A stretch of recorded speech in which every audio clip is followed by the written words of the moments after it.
He'll fire to the right side. Boy, does it feel good to win again. So let's talk about it, and we'll do a little bit of a different format this time. We're going to make this a little bit more stat-based. So let's start off with the stats and start off with the passing game. We're starting with Kirk Cousins, who another mediocre kind of game. He was 18 for 22, which that is good. 164 yards, 1 touchdown, 1 interception is, let's just say it's not very good. And only 1 sack for 9 yards. Our O-line played okay in this game. So this was a very much like how Drew Brees played last week, and the Saints win against the Vikings. So another one of those Teddy Bridgewater-esque games where he completes a lot of passes, but only 1 touchdown, 1 interception on the day. But the big bomb to Aldrick Robinson would have been about 60 yards or whatever and another touchdown. So if you add 60 yards, that's 220 yards, and he'd be 2 touchdowns to 1 interception. So if he gets that 1 catch by our deep threat receiver in this game, we would see a lot better yards on the stat sheet for Cousins, but without that we do not. But receiving, leading the day was everybody's least favorite Viking, Laquan Treadwell, 2 receptions for 37 yards, and that's the best. Yeah, you're sorry, Thielen, your record's gone, but she does not care. Rudolph, 2 for 28. At Thielen, 4 receptions for 22, and he was a target on the really bad interception. Cousins, this was one of the most Keenum-esque throws I've seen out of you, and we just cannot have this happen. I hope we've been seeing 1 or 2 boneheaded plays the last couple weeks. After the first quarter of the season was where we was almost perfect Cousins. After that, we've seen a lot of just 1 or 2 plays here and there where Cousins make it one really dumb throw. So hopefully this ends here. Chad Beebe was activated for this game. He came through with a couple 3rd and 4th down catches, 30 receptions for 21 yards. Aldrick Robinson, 2 for 20. Robinson, 4 for 20. Or Dalvin Cook, 4 for 20. And Latavius, 1 for 16. So, of course, the name I mentioned, Dalvin, he is back. It's so great to see Dalvin Cook back. So, let's talk about what he did in the running game. 10 carries for 89 yards is an 8.9 average, the long of 70. So, how good was he? I know, stat sheet says 8.9 yards a carry, about 90 yards. That's really, really good. But if you take away that 70-yarder, I know this isn't really good practice, but take away that 70-yarder, that's 9 carries for 19. So the rest of the game wasn't that good, but that one 70-yarder really makes him look good. So hopefully this can be a sign that we have Dalvin back. He was an okay receiver, a good threat, and our leading runner in today, because the Lions with Snacks as a much improved run defense, we weren't really good at going around him. He had one really, really good run defender. We kept running right at the A-gaps, so that didn't work out very good. As you see, Latavius Murray, 10 carries for 31 yards, and we did 1 outside sweep with Thielen for 5 yards. Thielen was hurt in this game. I don't really think he was on the injury report, which is strange enough, but he had a really big calf injury, which slowed him down, and with no Diggs on the outside, it hurt his production overall.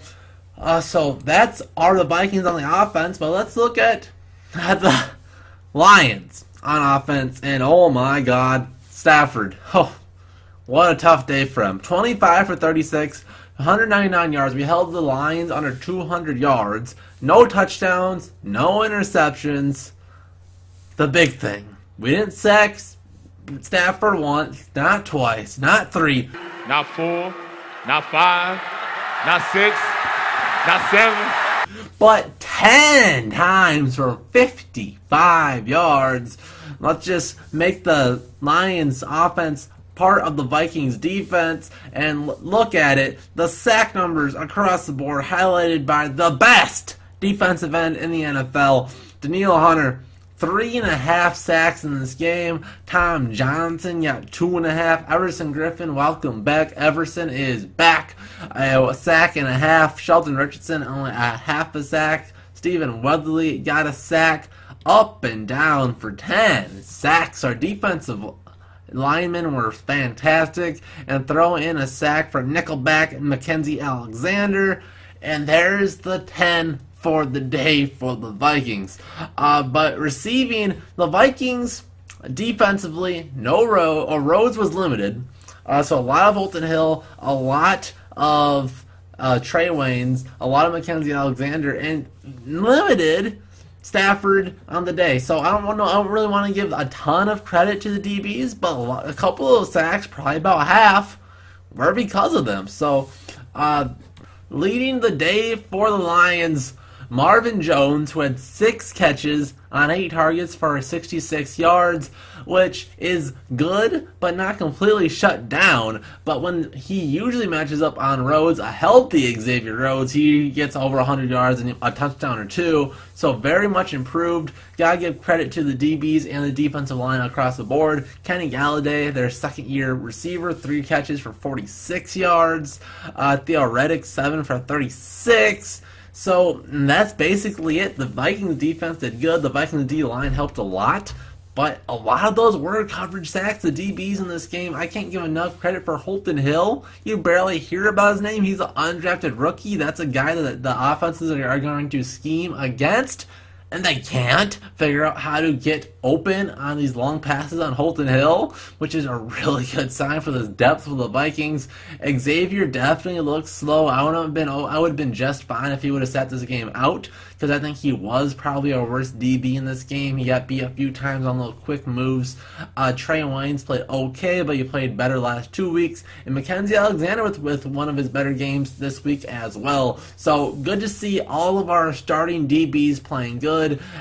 Strangely enough, Georgia Laka kind of got benched in favor of Anthony Harris, and our defensive backfield played a little bit better. No big plays in this game. So this matchup, these group of defenders played very good together. And after this bye, I think we should be basically 100% healthy, so that's really good. Running the ball for the Lions, I heard about all week how good Kerryon Johnson is.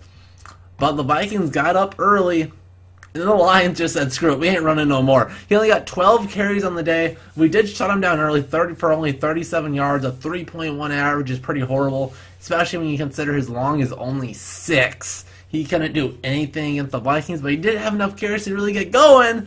But still, props to the whole D-line. They stopped the run. They rushed the passer. The whole D-line was so good in this game. Kenny Galladay had 1 for 8. They just couldn't do a thing. LeGarrette Blount, 5 for 8 along a 7. So he had 7 and 1 carry, and then the other 4 netted a total of 1 yard. So this was the Vikings D-line absolutely taking it to the Lions. No one could really do a thing. Special teams, we saw a good return on the day for Marcus Sherrills. Finally, a good return of 24 yards. So good thing we get to see a little bit out of Sherrills finally. And our punting game. Talk about Matt Weil. 4 punts, 3 were in the 20. I believe 2 were in the 5. So not only Matt Weil, great precision on his punts, but our punt team getting down there and downing it where they did. Great work all the way around. So nobody played poorly in this game. We beat the Lions 24-9.